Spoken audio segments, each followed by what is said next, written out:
Mu mawulire agaakagwawo Bobi Wine akakasizza nti essaawa yonna akomawo. Ayambalidde omukutu gwa NBS. Bano nno baavuddeyo ne batandika okutambuza emboozi. Bobi Wine gy'agamba nti bano tebaakoma ku printinga fake results ez'ebyokulonda, bagenze baprintinga ne fake narratives, bateekawo ebyo ebitaliwo ebiri fake ku side ye.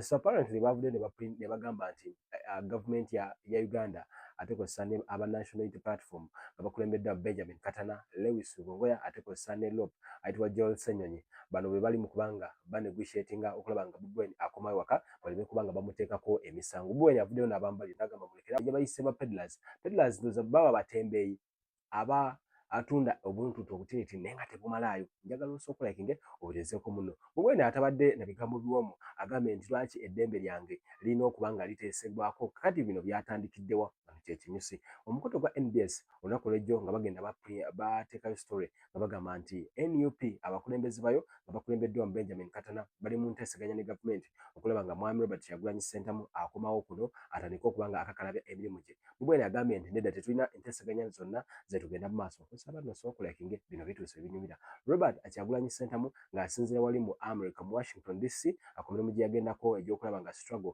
agyongezaayo NBS eyo gye batandikidde okuba nga bamukuba. Bano nno tebakomye kuleeta abantu nga Baraka Munyagwa, Barrow Mushana abakola ate boolyawo nga kye basinga okuba nga boogerako ye Bobi Wine n'ekibiina kye ekya National Unity Platform bye basinga okuba nga bateesaako kakati batandise okuba nga bagamba nti ono ali mu nteeseganya ne gavumenti basobole okuba nga bamuzza bamuggyeko emisango. Okusinziira ku kiwandiiko kye tulabyeko ate n'agaffe ekya NBS bano bagamba nti n'okuta abakulembeze be okuli ne John Mary Ssebuufu eyattiddwa olunaku olw'eggulo okuli n'abalala bonna bino bigendereddwamu okulaba nga enteeseganya zino zigenda mu maaso wansi wa Joel Ssenyonyi, Lewis Lugongoya ate ne Benjamin Katana omuwanika w'ekibiina kino. Bano bagamba nti bali mu nteeseganya eziri ku frontline ne gavumenti eya Uganda. Kikyolooza ate mu Uganda embeera bweti bweri. Bobi Wine agambye nti nja kudda ewaka mu kaseera akatuufu. Kkiriza nkuyitiremu mu kiwandiiko kino ekyabadde kiraga ati NBS bo bakakasa era bafunye okubagulizibwako nti gavumenti ya National Unity Platform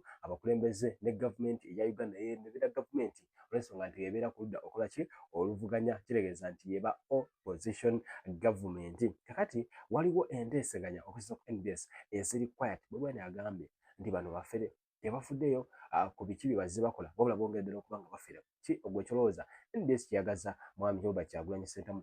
Bano bagamba nti waliwo enteeseganya eziri mu bubba gavumenti ne NUP bano nno nga baagala Bobi Wine akomewo. Agamba nti enteeseganya zino zigendereddwamu era zimaze weeks ez'enjawulo nga zigenda mu maaso. Abakulembeze ba NUP basobola okuba nga bakola kye tuyita self landing oba self return eya pulezidenti waabwe ayitibwa Bobi Wine okuva ebweru. Agamba nti multiple security sources zigambye omukutu guno ogwa Nile Post ogwa NBS. Agamba nti enteeseganya zino zitekinga place mu bifo ebyenjawulo wabula nga zonna arrangingiddwa okulaba nga Bobi Wine akoma. Kati mbu n'ekyokujja amagye ne poliisi ewuwe byonna bino biri mu nteeseganya zino era ze zimu ku results ezo ate oba oliawo eziva ku kalulu akabona. Bagamba nti ebimu ku bintu ebibaddewo ebyenjawulo okulaba nga n'abakulembeze aba NUP oba oliawo Alinaze ono omukyala yasemba John Jacqueline ate kw'ossa n'omukulu eyattiddwa olunaku olw'ejjo ayitibwa John Mary Ssebuufu era Bobi Wine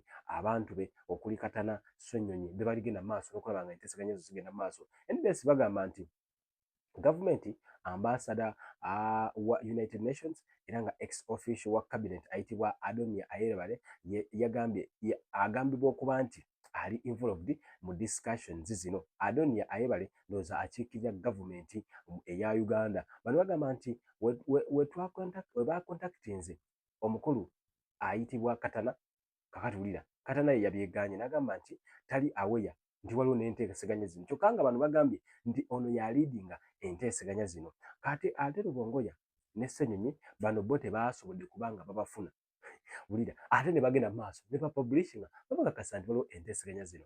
Wuliriza Bobi Wine nno abaviiridde mu mbeera n'agamba mulekeraawo okwogera ebyekisiru, mulekeraawo okuprintinga fake narratives, mulekeraawo okuprintinga okupublishinga fake results oba postinga fake results. N'agamba nti ambassador Ayebare ye yagambye Nile Post ajja kubaddira singa wanaabaawo ekigenze mu maaso. Akansome mu Luzungu. Ambassador Ayebare told Nile Post he would call back but had not done so by the time of publication. Kakati akugambo ka luzungu abasoma oluzungu nange munyambeko ayebale agamba nti ajja kubaddira naye bwe bapublishinze story eno kyekigambo ekituufu aba yabadde tanaba kubanga abaddira kakati bantu bagamba however places are highly placed sources within the security establishment speaking on condition of anonymity nga security forces aba security ab'amaanyi abakakasa wabula nga tebaagadde kwatugiriza mannya gaabwe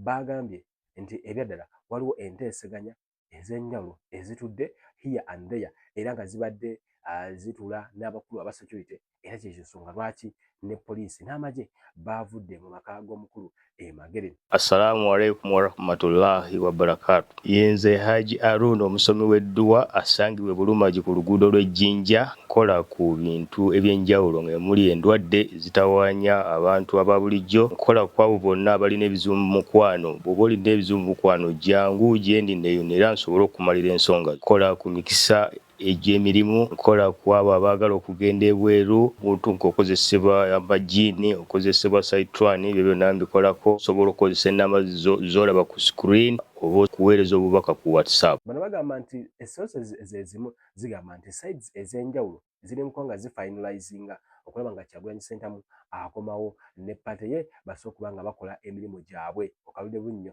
agamba nti the negotiations come against the backdrop of what analysts describe as a series of quiet concession by the state. In recent weeks, several senior NUP leaders have been released on bail, including the party's deputy president, Jolly Jacqueline Tukamushaba, Oyono, Oweyo, kati bano bagamba nti zino zonna enteekateeka bye bimu ku bibala byazo ne bamuwa cash bail ya millioni emu Jolly Jacqueline eri ekabali gye bamutera nakusomeza 19 omwezi ogwa February era na spending weeks oluvannyuma lwa spending weeks ez'enjawulo mu detention. Nagamba nti she faces charges of inciting political violence allegedly committed between December 2025 ne January 2026. Lina Zedriga, deputy president, ono naye okumutakwe bagamba nti zino ze zimu ku talks kakati ate bagamba awo Bobi Wine yali akyali mu ggwanga ate zino ze zimu bano baabatadde ako nange ne sitakategeera bano baabatadde eri mu feebu kati bwe baba bali mu kuteesa ku kudda kwa Bobi Wine eyakagenda mu maaci wanebuzo bisigaddewo. By goodness, he had been arrested around January. Bano bagamba nti oyo John Mary Sebufu naye okuteebwako ne bakwogeraku wano ne bagamba nti however Muhammad Mwanga Kivumbi, no president for Buganda region, remains on remand facing more serious charges including terrorism and related offences linked to post-election. Political analysts say the combination of the Magerere security withdrawal and the release of no detained figures and reported negotiations suggests a calculated attempt by both sides to lower political tensions in aftermath of bitterly contested January presidential elections. Bobi Wine went into hiding shortly after the polls and later left the country citing security concerns. He has been issuing statements from abroad calling to electoral justice and democratic reforms. NUP has not yet issued an official statement on the expected return date, but insiders say arrangements are being made to ensure return is dignified and secure. Kakati akazembayo bano bagamba nti Robert Kyagulanyi Ssentamu yadduka ne yeekweka bano ba NBS era ne bagamba oluvannyuma lw'okulonda wabula bano bagamba nti aze ayogera ebigambo ebyenjawulo ate oba oliawo ng'agamba nti n'abakulu baagala kubanga bamutwala yo NBS tekimanyi era yo ekakasa nti teri yali ayagala mutwala yeegamba nti Bobi Wine ye bwatu bwe yafuluma eggwanga era aze ayita ab'enjawulo basobola kubanga bayamba okulaba nga bateekawo democratic reforms ne electoral justice. Agamba nti NUP tenaba kubanga ekola official statement Bobi Wine wasuubira okubanga adda byebyo nno na wano nabyo sooka obirabemu. Hi everyone, let me hope you're mwali bulungi. Yes, anajaja mwena nono owe Masaka. These are the things that we have been talking about. Taxes are going to increase. Okay, a question to all the people, the so-called YouTubers. Bagenda kuwa bilioni 5. Fine mami gwe agala tukuwe bilioni 10. Omanyi nti tulina osasula 4.3 trillions of money. Many government chekoze ngena pininga amawulire one of the things they were increasing the taxes. Can you imagine? Bakute they have increased taxes that we are supposed to pay on cash, like sente zetu sasula on cash. Cash withdrawals 0.25%. Actually, that is 25%. Omuntu zibaino kuja on every withdraw cashes. Bagenda kuja ko 3% on the stamp duties on the transfer. They have increased. If you're making a transfer of a land, bakongeza omusoro. Then they have gone ahead to have increase on diesel and petrol. Hey, bongeza ko from 1,000 from 500 to 1,000. Then they went ahead, they were increasing tax transfer forms, actually transferring a car to your names. Nti bagambi commercial vehicles is a motoka nene osaswe mtwalo 2. Then zine motoka entono osaswe mtwalo 10. Initially tubatu osaswe mtwalo 8, but apparently bazongeze jwade mnana mu kati zili mitwalo 10. Then border transfer zili mitwalo 5. So zino sente ne bagamba 2.4 trillion zina kuvamu taxes bakoze reforms. Then the rest of the money bagenda kuba bazijjamu tax measures, URA administration tax measures, meaning into tax measures, maybe they have given you a penalty, maybe salary, budget taxes imposed on a salary, something, because you're not indirect tax and direct tax. So direct tax, there's no taxes they are charging directly, maybe like income, your income, that is direct tax. They are taxes they are charging a business, you've opened up anything, and then you have to file in ezo forms, so signing and all that. Or tax is a direct. But then you have indirect, like now sugar. But omuchi sukari neba mongeza. There are some things they put on every commodity. Kubako indirect tax. Nsubu dengo izivudebulu. They put indirect tax. Bine bintu betuna munyu biti. There is indirect tax on it. Tusebolo kubanga chikumi wabide nenga buli muntu ena nachigula olina okusasula omusolo ogwo. Oshitegedde. Chibaita VAT. VAT is imposed on every the commodities that consuming. So, mwabagenda nga musaba sente nga mugamba people, like the government has to give you money. Remember, that is a burden that us, with the individuals, with the citizens of the nation, fabagendo suffering. So that is why mbagamba sente zibabawa, that is taxpayers' money. We have a lot of things that you have to do. Talk about hospitals. Kuzimba enguudo. Now laba byetulimu. Oshegedde. Mu government raising 4.3 trillions. For what?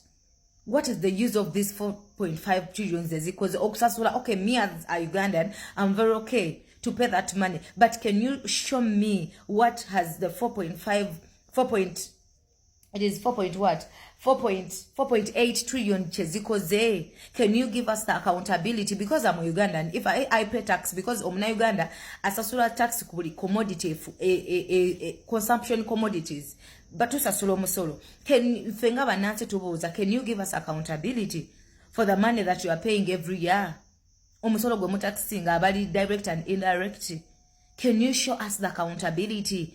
Yes, you're saying these are the reforms of getting this money back, the 4.8 trillions. But what has our money done? These are the questions that we are asking. And when we do ask such questions, you people, you tell us that we are bad. But me as an individual, me as a citizen of the country who pays tax, I'm entitled to know. And do not come out and say, it is not only the business people. That's why in Kunyo Nyodine Kugamba, to indirect tax, ne kubeda kuni direct tax.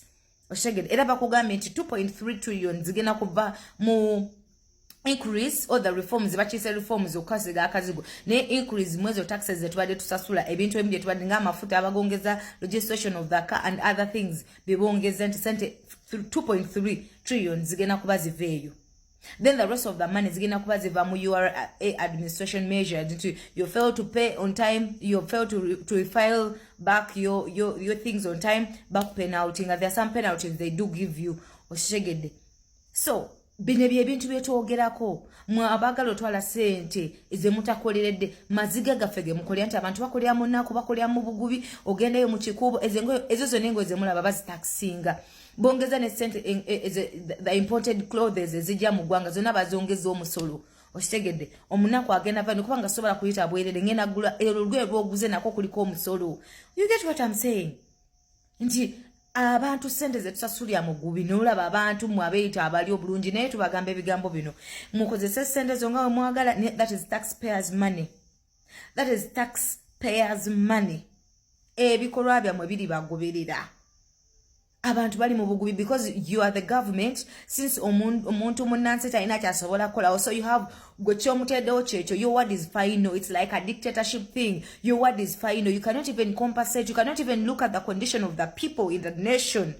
You can't even see the condition of how your people, how your citizens, how are they getting this money. All you have to do is to increase taxes each and every year. Increasing it is okay, but what is the work of the taxes that you've increased?